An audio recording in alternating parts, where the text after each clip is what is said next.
Violência em Jacareí. Um policial paisana reagiu a um assalto dentro de um ônibus com passageiros, matou um menor de idade que realizava o crime junto com comparsa. O caso aconteceu neste domingo. A população reclama da falta de segurança nas linhas de ônibus de Jacareí. Veja só a reportagem. O adolescente de 17 anos e o comparsa tentaram assaltar o ônibus que fazia a linha Jacareí-Santa Branca às 9 horas da noite de ontem. De acordo com a polícia, durante o assalto havia cerca de 30 passageiros no circular.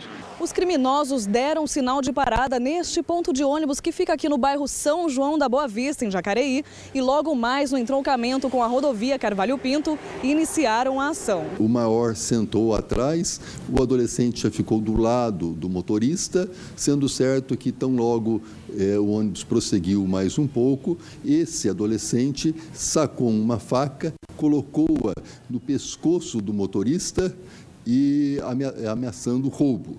Nesse instante, o policial ambiental que estava no ônibus sacou sua arma, identificou-se, disse claramente que era policial para que ele jogasse fora a arma, certo? O adolescente sequer ouviu e continuou no seu intento criminoso, não tendo outra alternativa, o policial, senão atirar tanto no adolescente como no seu comparsa.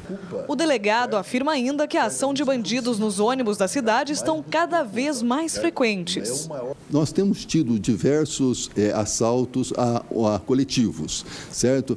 E é um tipo de crime que, de repente, ele começa a ter uma certa frequência, e aí você prende 1, 2, isso aí interrompe-se por um tempo e lá na frente começa novamente.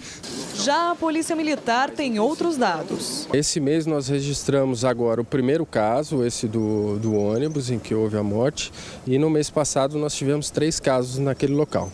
Mas para quem precisa do transporte coletivo, a situação está fora de controle. A gente depende do circular, depende do ônibus, que nem eu tô com os meus 2 netos aqui. E a gente não tem segurança nenhuma. A gente já não tem muita segurança, né? Então, quando acontece essas coisas, a gente fica com muito medo, né? Porque é um horário de muito movimento, né? Que tem criança no ônibus, tem gente adultos, né? Então, perigoso uma bala perdida e pegar qualquer um, né? O delegado seccional aprova a conduta do policial à paisana que efetuou o disparo contra o menor, mas afirma que vai investigar a atuação dele. Foi necessária essa conduta do policial porque a ação criminosa estava colocando em risco não só o motorista, como também diversos passageiros. Então, o policial agiu em legítima defesa de terceiros.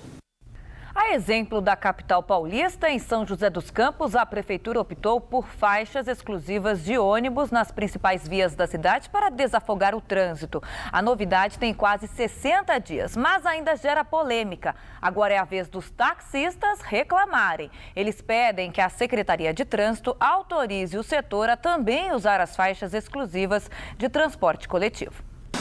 10 avenidas de São José dos Campos têm os corredores exclusivos de ônibus. As faixas permitem uma mobilidade maior para o transporte público, mas os taxistas também querem ter o direito de transitar por ali.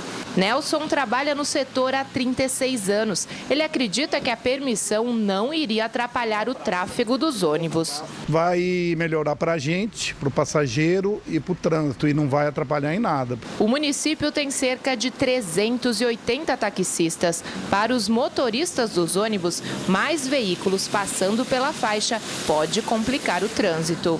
Dificultaria. Eu acho que o corredor do ônibus, o Wagner, já fez para deixar liberado para a gente mesmo, né? Não é para andar táxi, né? Se não fosse para andar táxi, né? Fazia um paralelo. Eu acredito que vai dificultar um pouco, porque a viagem melhorou para a gente, né? Agora está mais rápido o percurso do ônibus. E com os táxis, como que você acha que ficaria? Eu acho que vai ficar meio embananado, né? Porque vai parar, o ônibus vai ter que sair, vai complicar o passageiro, a entrada de passageiro no ônibus. Em algumas cidades, como em São Paulo, por exemplo, os corredores são liberados para os táxis. Mas existe uma restrição. É proibido parar para o embarque e desembarque de passageiros. Para o secretário de Transportes, as faixas devem continuar recebendo só os ônibus e vans do transporte alternativo. Mas ele afirma que analisa o pedido dos taxistas. Nós temos mantido um diálogo permanente com a categoria dos taxistas. Nesse momento não é possível atender essa reivindicação, mas logo que a Secretaria conseguir tecnicamente avaliar essa possibilidade, ela será realizada. Desde o dia 16 de setembro, quem transita pelas faixas exclusivas pode ser multado. A infração é de R$ 84,13. A liberação para os taxistas divide opiniões entre os usuários. Eu não concordo. O trânsito ficaria complicado em relação aos movimentos dos ônibus. Vai ser bom, porque às vezes a gente precisa também do táxi, então já passando, então vai ser melhor ainda. Então não vejo dificuldade nenhuma em atrapalhar o trânsito, não. Já os taxistas esperam que a prefeitura passe a permitir o acesso aos corredores exclusivos. Eu acho que facilitaria muito, até porque nós também é transporte de passageiro, né? Pelo menos quando eu tivesse com passageiro, acho que seria muito útil.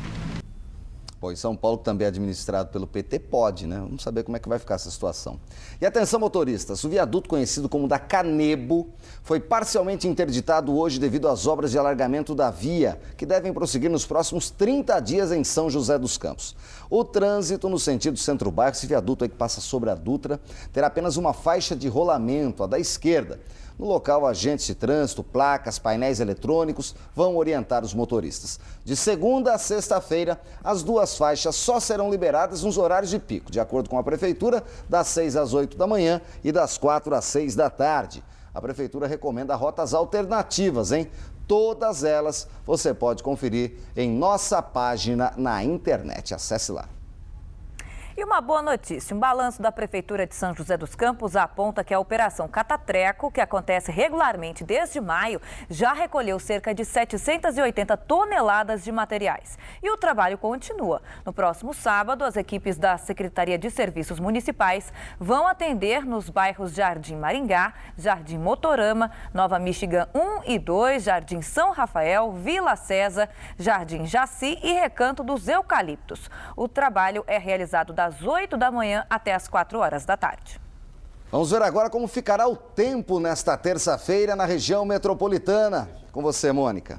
Por causa da passagem de uma frente fria, o tempo vai continuar nublado nesta terça-feira em toda a região, com possibilidade de chuva.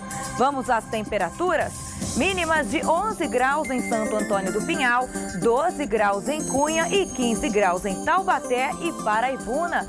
Já as máximas chegam aos 20 graus em Caraguatatuba, 21 graus em Caçapava, 22 em Aparecida e 24 graus na cidade de Cruzeiro. E veja a seguir no esporte uma surpresa para muita gente. Toninho Cecílio não comanda mais o Guaratinguetá Esporte Clube. O Band Cidade volta em instantes, agora só 7 horas e 10 minutos.